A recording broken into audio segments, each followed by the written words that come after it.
첫 번째 돈을 날리는 케이스가, 두 번째는 뭐냐면,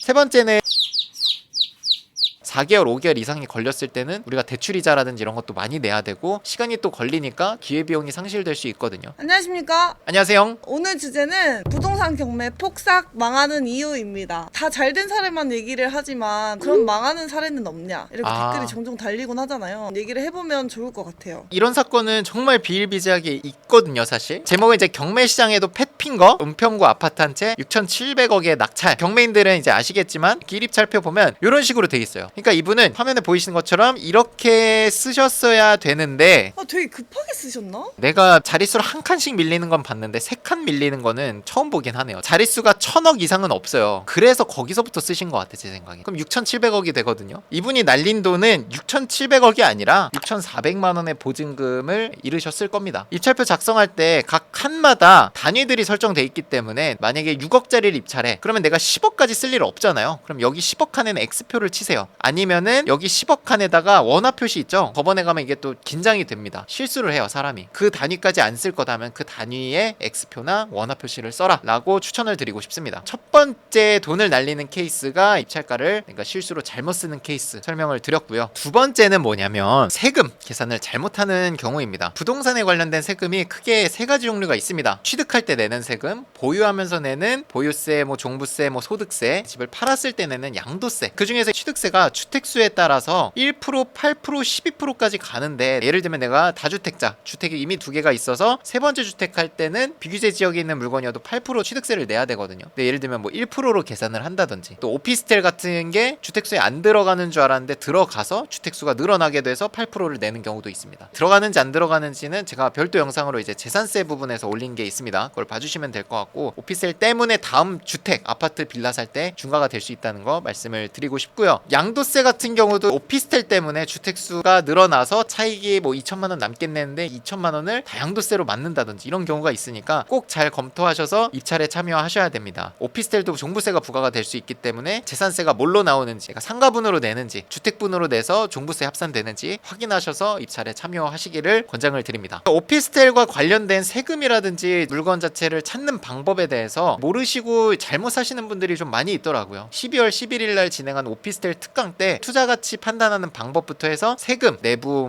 상태라든지 이런 거 확인하는 방법 다 알려드릴 테니까 오피스텔에 평소에 관심 있으셨던 분들은 꼭 들으셔야 되는 강의라고 생각을 합니다. 영영 없는 이제 마지막 강의여가지고. 제가 사실 특강을 잘 안 해요. 특강을 하기엔 이제 정규 교육 임장도 가는 과정이다 보니까 시간 자체도 별로 없고. 요청하시는 분들이 많다 해가지고 어렵게 2클래스 열었으니까. 맞습니다. 또 하나 중요하게 말씀드리는 게 부가세입니다. 부가세도 계산을 잘못해서 입찰하시는 분들이 계세요. 뭐냐면 단기 매매 사업자를 통해서 양도할 때 부가세를 내는 경우가 있거든요. 대표적인 게 오피스텔 같은 경우 무조건 부가세를 냅니다. 상업용 시설이기 때문에. 주택 같은 경우에는 8호제곱 이하는 면제가 돼요. 그와 반면에 8호제곱이 초과되는 물건들은 부가세가 나오니까 굉장히 조심하셔야 됩니다. 예를 들면 3억짜리 아파트를 팔았을 때 부가세가 약 1,500만 원 정도가 나와요. 매수자가 대신 내주지 않거든요. 부가세까지 포함해서 사주지 않습니다. 매도자가 보통은 내야 돼요. 부가세까지 꼭 계산을 하고 입찰하셔라. 그래서 실례로 오산에 있는 아파트 대형평수 처제가 취득은 2억 6천에 했고 매도는 3억 2,500만 원에 했는데 세전으로 했을 때는 매도 차익이 6천만 원이나 돼서 굉장히 차익이 많을 것 같은데 부가세 내고 인테리어 내고 하다 보니까 실제로 남는 돈이 크진 않더라고요. 인테리어도 굉장히 컸지만 부가세가 차지하는 비중도 굉장히 컸습니다. 부가세가 1,600만 원이거든요. 애초에 부가세를 포함해서 입찰을 더 싸게 하셔야 됩니다. 고가의 아파트를 가지고 계셨거나 네. 일시적 2주택 해서 네. 비과세 받는 혜택이 있는데 그걸 모르고 또 투자하셨다가 이 매매 사업자가 좋은 게 기존에 이미 실거주도 했고 보유기간이 5년 이상 된 그런 물건들은 비과세 인정을 기존 거는 받을 수 있습니다. 비과세로 꼭 받아야 되는 게 있으면 내가 셀프로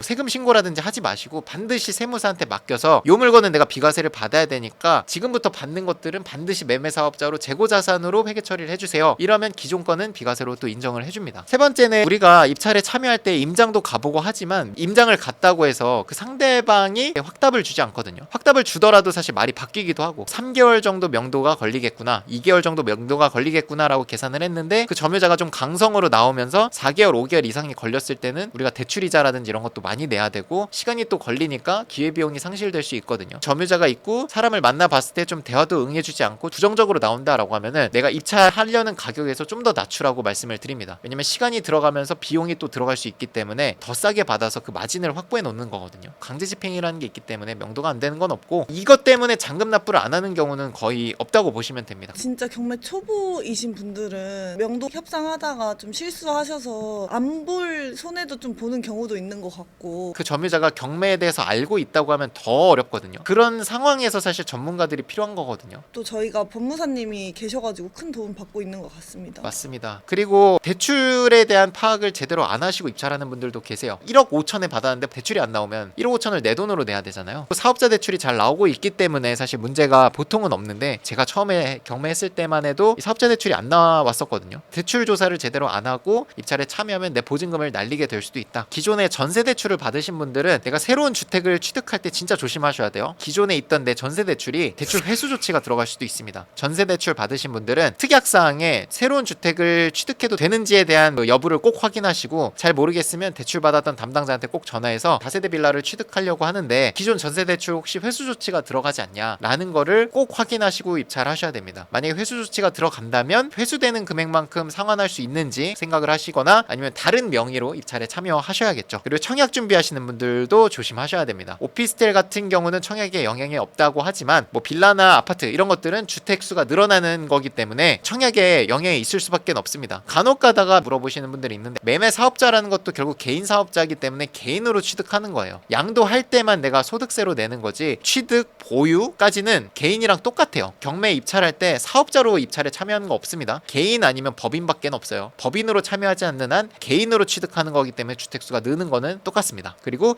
1억 이하여도 청약할 때는 주택수에 들어가요. 1억 이하가 주택수에서 빠지는 거는 이제 다음 물건 취득세 낼 때 주택수에 빠지는 겁니다. 그래서 그런 것도 이제 조심하셔야 돼요. 마지막으로 아파트 같은 경우는 실거래가 나오기 때문에 시세조사를 잘못해서 입찰하는 경우는 거의 없는데 빌라는 시세조사를 정말 잘해야 되거든요. 빌라에 대한 시세조사를 너무 높게 평가를 해서 낙찰을 받아가지고 잔금 미납을 하는 경우도 종종 발생을 합니다. 높게 찍혀있는 실거래를 보고 입찰했다가 실제로 낙찰받고 갔을 때 그 가격에 거래가 안 돼가지고 잔금을 포기하는 경우가 정말 많이 있습니다. 업계약서를 써서 실제는 2억에 거래된 건데 뭐 2억 3천에 실거래를 찍는다던가 이게 불법이긴 한데 과거에는 좀 그런 것들이 있었습니다. 공인중개사분 10분 이상께 전화를 해서 얼마에 팔아줄 수 있는지 확인을 하고 입찰하셔야겠습니다. 아무래도 경매는 이런 리스크들이 있기 때문에 정규 강의를 구성하시는데 신경을 많이 쓰셨다고 들었습니다. 맞습니다. 오늘 얘기 나눴던 게 입찰가 산정 미스부터 해서 세금에 대한 거 그리고 대출에 대한 거 그리고 명도에 대한 거 그렇게 말씀을 드렸거든요. 리치스쿨 교육에서는 모든 분야에서 전문가분들을 연결시켜 드리기 때문에 저희 교육생들이 사실 이 상황 때문에 잔금 미납을 하는 경우는 없습니다. 명도에 대한 거는 법무사님이 또 대행을 해주기도 하고요. 우리 졸업방에 들어오셔서 내용을 올려주시면 경매를 많이 하신 분들이 답변을 주십니다. 저도 포함해서요. 세금에 대한 거 이제 우리 세무사님이 계시죠. 입찰하기 전에 미리 상담을 받으시고 입찰에 참여하실 수 있게 저희가 연결을 또 해드리고 있고요. 그리고 대출에 관한 거는 이은혜 실장님께서 입찰하기 전에 빠르게 좀 피드백을 드리고 있다 말씀을 드립니다. 그래서 전세 대출 그리고 청약 준비하시는 분들도 대출 실장님이라든지 우리 세무사님을 통해서 피드백을 받고 입찰에 참여하실 수 있다. 그 외에 시세조사라든지 권리 분석 저한테 이제 메일을 주시면 하루 이틀 안에 답변을 드리고요. 교육 때 알려드린 대로만 조사를 하시면 절대로 시세조사 때문에 보증금을 포기하는 경우는 없습니다. 보증금을 포기한다든지 이런 사례들이 거의 없는 이유가 실수할 수 있는 영역에서 다 전문가들이 기다리고 있기 때문에 조사를 잘해서 입찰을 하시죠. 가장 만족도가 높은 시간이 진행 중인 물건에 가서 동행임장하고 가격조사를 직접 하는 거를 보여주시잖아요. 가장 실수를 많이 하기 때문에 그 부분에서 직접 입찰도 해보고 하시는 것 같습니다. 맞습니다. 이제 조별로 임장 체험을 가는데 임장 체험뿐만 아니라 법원 체험에서 어떤 실수들이 있는지 그리고 입찰표 쓰는 것도 실제로 교육 시간 중에 하고요. 한번 써보는 거 연습하면 이제 자릿수를 밀려서 쓰는 실수는 안 하고요. 현장에 가서 공인중개사분이랑 제가 직접 소통하는 거를 옆에서 이제 보실 수 있기 때문에 보여드린 대로 그대로만 따라 하시면 절대로 가격조사 부분에서 실수할 일이 없고요. 임장했던 물건들은 대부분 그 조에서 입찰을 다 참여를 합니다. 그 정도 이제 확신이 들고 경장인이 한 거 복사 붙이기 해서 내가 조사를 하면 나도 저렇게 입찰을 할 수 있겠구나라는 자신감을 얻게 되는 거죠. 오늘도 고생 많으셨습니다.